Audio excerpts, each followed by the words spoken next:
దళితులు రైతుల పట్ల కాంగ్రెస్ ప్రభుత్వ తీరును నిరసిస్తూ మహబూబాబాద్లో బీఆర్ఎస్ మహాధర్నా ఏర్పాటు చేసింది. ఈ కార్యక్రమానికి బీఆర్ఎస్ వర్కింగ్ ప్రెసిడెంట్ కేటీఆర్ హాజరు కానున్నారు. లగచర్ల బాధితులకు అండగా దళిత గిరిజన రైతులతో ఎంఆర్ఓ ఆఫీస్ ఎదుట బీఆర్ఎస్ నేతలు నిరసన చేయనున్నారు. గిరిజనులను అడ్డం పెట్టుకుని బీఆర్ఎస్ రాజకీయం చేస్తోందని గిరిజన శక్తి జాతీయ అధ్యక్షుడు శరత్ నాయక్ ఫైర్ అయినట్లుగా తెలుస్తోంది. ఈ మహాధర్నాను అడ్డుకుంటామని కూడా హెచ్చరించారు. దాంతో అప్రమత్తమైన పోలీసులు ఎలాంటి అవాంఛనీయ సంఘటనలు తలెత్తకుండా కట్టుదిట్టమైన భద్రతా ఏర్పాట్లను పూర్తి చేశారు. ఇక ఇదే అంశానికి సంబంధించి మరిన్ని అప్డేట్స్ ను వరంగల్ నుండి మా కరెస్పాండెంట్ తిరుపతి ఫోన్ ఇన్ ద్వారా అందిస్తారు. తిరుపతి, చెప్పండి.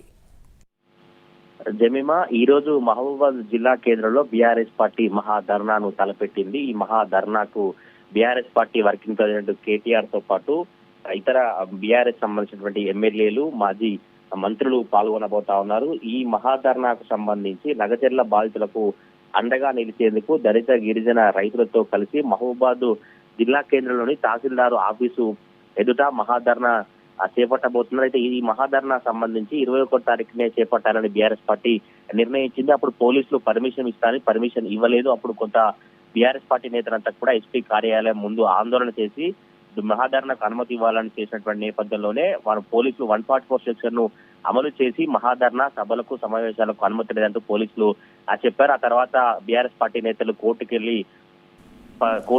వెళ్ళిన తర్వాత కోర్టు తీర్పుతో ఈ రోజు బీఆర్ఎస్ పార్టీకి సంబంధించినటువంటి నేతలు మహాధర్నాను నిర్వహించబోతా ఉన్నారు. ఈ మహాధర్నాకు సంబంధించి లగచర్ల రైతులపై పెట్టిన కేసులను ఎత్తివేసి విడుదల చేయాలని డిమాండ్ చేస్తున్నారు. ప్రభుత్వం దిగొచ్చే వరకు పోరాటం ఆగదు, గిరిజనుల కోసం బీఆర్ఎస్ నేతల పోరాటం కొనసాగుతుంటూ కూడా బీఆర్ఎస్ నేతలు చెప్పినటువంటి పరిస్థితి కనబడుతుంది. ఈ రోజు తహసీల్దార్ కార్యాలయం ఆఫీసులో ఉదయం 10 గంటల నుంచి మధ్యాహ్నం 1 గంట వరకు ఈ మహాధర్నా జరగబోతా ఉంది. మహాధర్నాకు సంబంధించి ఏర్పాట్లను మాజీ మంత్రి ఎర్రబెల్లి దయాకర్ రావు, సత్యవతి రాథోడ్, మాజీ ఎంపీ కవిత, మాజీ ఎమ్మెల్యే శంకర్ నాయక్, రెడ్డి నాయక్ పర్యవేక్షించారు. అయితే ఈ నేపథ్యంలోనే ఈ మహాధర్నాను చేపట్టేటువంటి పర్మిషన్ లేదు. మహాధర్నాకు ఎందుకు చేపడుతున్నారు, గిరిజన సంబంధించిన వారితో రాజకీయాలు చేస్తున్నట్టు కూడా గిరిజన శక్తి జాతీయ అధ్యక్షుడు శరత్ నాయక్ చెప్పినటువంటి పరిస్థితి కనబడుతుంది. గిరిజనులను అడ్డం పెట్టుకుని బీఆర్ఎస్ పార్టీ రాజకీయం చేస్తుంది, తప్పకుండా మహాధర్నాను అడ్డుకొని తీరుతామని మరి మీడియా సమావేశంలో వెల్లడించారు. పోలీసులు అక్కడ భారీ బందోబస్తు ఏర్పాటు చేసి ఎటువంటి right, thanks for the updates Tirupati.